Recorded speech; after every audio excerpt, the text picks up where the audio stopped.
Un tiempo con Dios para meditar todo el día. La ira de Dios y la nuestra.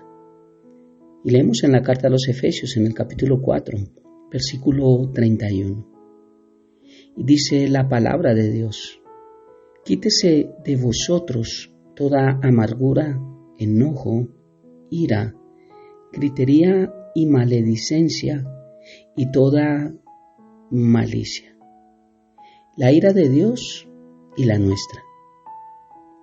Hay una palabra que aquí confronta y por eso puse este versículo como encabezado, y es quítese.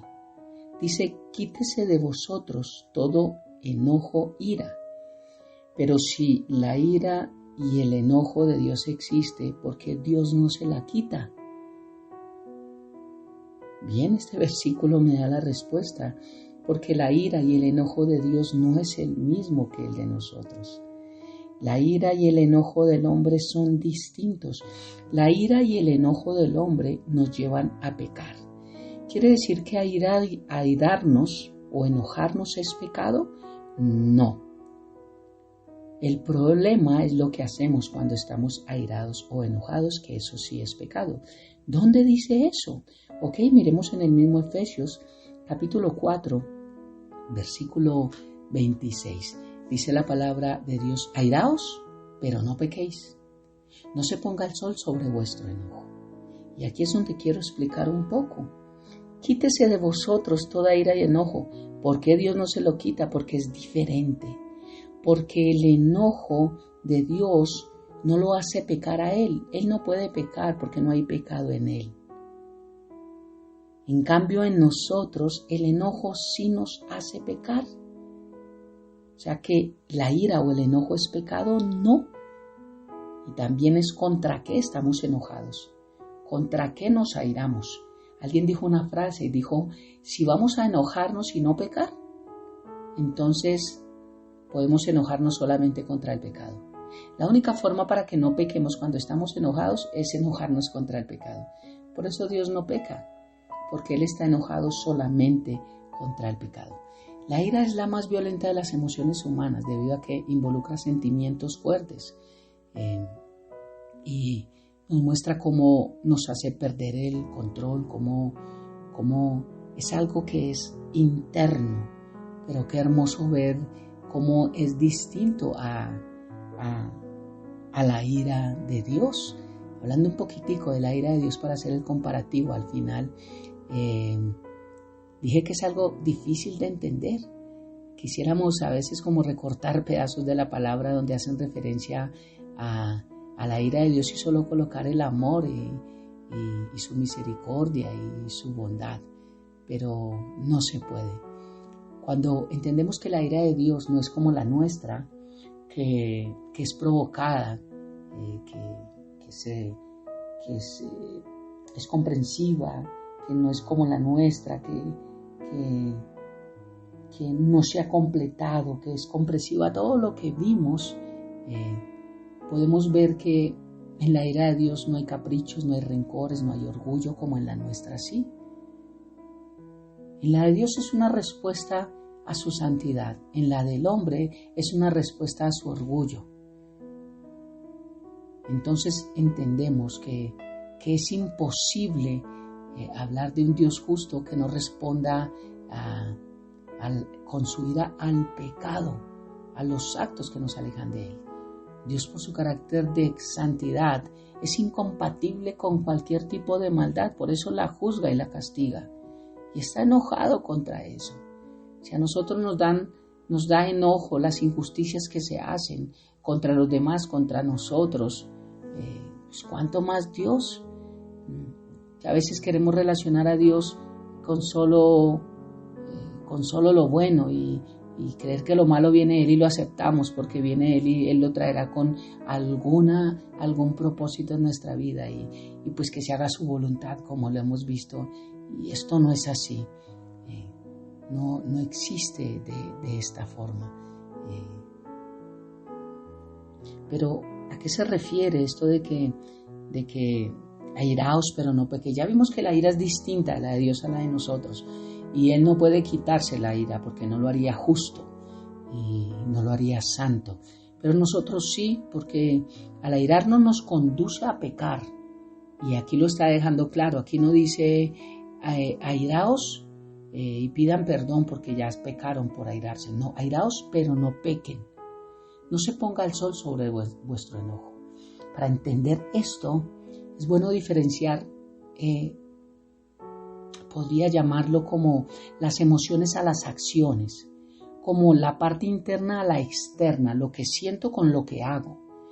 Porque todos sentimos emociones internas y hay momentos en los que sentimos tristeza, dolor, frustración, emoción, rabia, y esto lo que hace es despertar una ira en nosotros a través del dolor, a través de la frustración, a través de las injusticias, a través de palabras fuertes, a través de cosas que nos dicen injustas.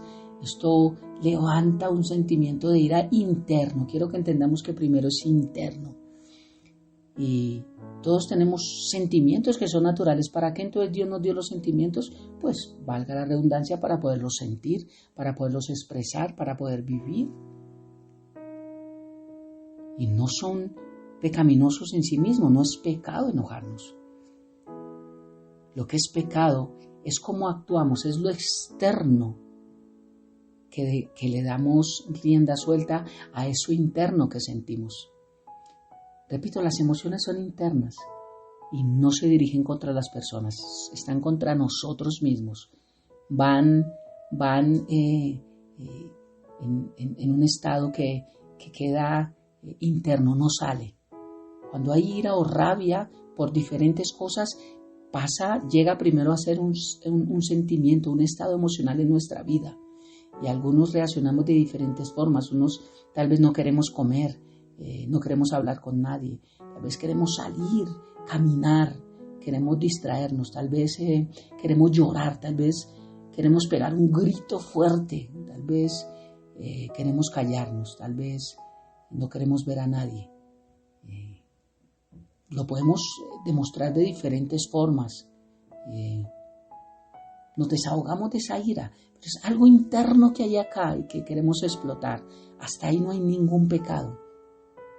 Pero lo que hacemos externamente para dar lugar a esa emoción interna es lo que hace que sea pecado. Por eso es que la ira del hombre es distinta a la de Dios. La acción es externa y puede dirigirse positiva o negativamente hacia los demás.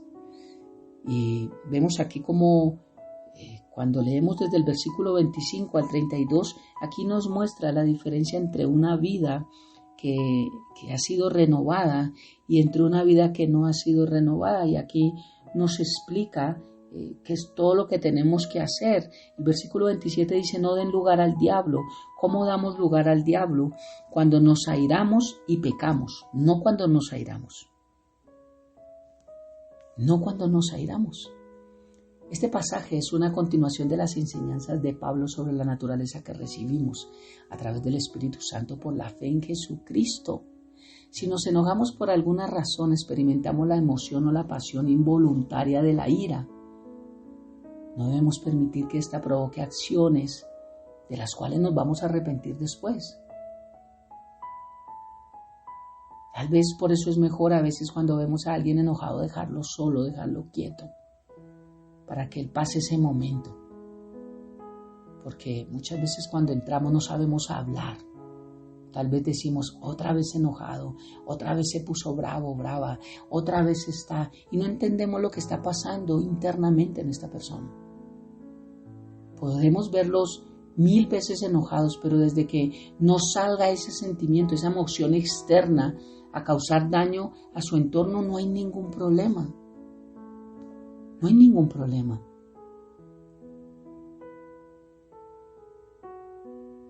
Estas son cosas que nosotros necesitamos entender. La advertencia bíblica es tratar la ira el mismo día de la provocación. Antes de irnos a dormir esa noche, deberíamos de haber tomado medidas con Dios en encontrar la solución al problema. Orar. Cuando la palabra nos enseña: no se ponga el sol sobre vuestro enojo, significa que no pase un día. No se puede poner el sol, no podemos amanecer, no podemos acostarnos airados con nuestra pareja, con nosotros mismos, con cualquier cosa de nuestra vida y pasar 1, 2, 3, 4 días, pasar 5 soles, 7 soles, 20 soles en nuestra vida y continuar airados. Esto es lo que Dios nos está enseñando. Airados, pero no pequéis. No se ponga el sol sobre vuestro enojo. Quiere decir que si nos demoramos más de un día con esa ira que hay en nosotros, vamos a pecar. Y ahí es donde le damos lugar al diablo. Ahí es donde le damos lugar al diablo. Aquí es donde opera uno de los atributos del Espíritu Santo, que dice que el Espíritu Santo es amor, es solo amor, pero de ahí desprenden gozo, paz, paciencia, benignidad, bondad, fe, mansedumbre, templanza, dominio propio o autocontrol. Aquí es donde tenemos que ejercer bajo el Espíritu Santo el dominio propio y el autocontrol. Por eso es necesario, cuando estamos airados, tenemos tanta ira, meternos a cualquier lugar que hay. Yo usualmente utilizo un baño porque es el lugar más secreto que hay, donde nadie va a ir a molestarte. Y utilizo un baño para arrodillarme y pedirle a Dios que me ayude, que me ayude a controlar esa ira, ese momento de rabia, de injusticia, de prepotencia, de cosas que se vienen, que a veces nosotros no podemos tener el control sobre ella, pero que nos hieren, nos duelen y que no sabemos qué hacer. Esto es lo que se llama autocontrol o dominio propio.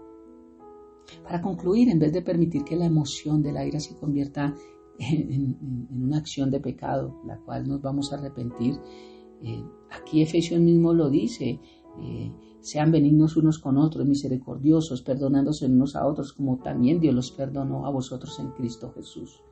Todo esto forma parte del nuevo hombre creado según la justicia de Dios y la santidad de la verdad. Uno de los poderes del Espíritu Santo que ha dotado a los creyentes después de su transformación espiritual mediante la fe en Jesucristo es importante, es acudir a Él. Necesitamos de la oración para poder pasar este trago amargo. Y a veces todos permitimos que nuestra ira se apodere de nosotros. Cuando nos hace daño o nos sentimos injustamente desfavorecidos, naturalmente queremos tomar represalias o arreglar el problema de la manera más rápida o a nuestra forma. Sin embargo, el Señor nos enseña, y en el versículo 31 dice: quítese. Es la de nosotros, la ira del hombre, la que es totalmente distinta. La de Dios no. La de Dios es totalmente distinta. Vemos la diferencia. La ira de Dios nos bendice, la ira del hombre nos destruye. Por eso qué hermoso hoy entender que la ira en sí no es pecado. La ira en sí no es pecado. El pecado es cuando a través de esa ira interna, eso emocional, externamente la sacamos y maltratamos, dañamos, rompemos, destruimos vidas. Ahí es donde está el pecado. Y Dios nos está invitando a no pasar un día con tantas cosas guardadas en nuestro corazón, sino poderlas entregar y al otro día poder actuar de una manera distinta y ya no poder sentir esa emoción. Solos no podemos, pero con Dios aquí se aplica que todo lo podemos en Él, porque la fortaleza viene de Él. Oremos. Padre eterno de gloria, muchas gracias por esta hermosa palabra, por este tiempo, por todo lo que nos enseñas a través de tus atributos, bendito Dios. Gracias por tu bendición, gracias por guardarnos, gracias por protegernos, gracias por amarnos. Gracias, Señor, por todo lo que haces en nosotros. Hoy te damos toda la honra, toda la gloria, todo el poder y toda la alabanza. Y gracias, bendito Rey, porque qué hermoso ver que, aunque a veces no queremos aceptar ese atributo provocado que es la ira tuya hacia el pecado, hacia el perverso, hacia el malvado, hacia la injusticia, hacia la maldad, realmente la necesitamos, Dios, porque está guardada nuestra vida. Gracias, Padre bendito, por tu bondad. Te amamos y te bendecimos y dejamos este tiempo en tus preciosas manos, habiendo orado a ti. En el nombre de Jesús y bajo el poder de tu Santo Espíritu. Amén y amén. Un abrazo gigante para todos.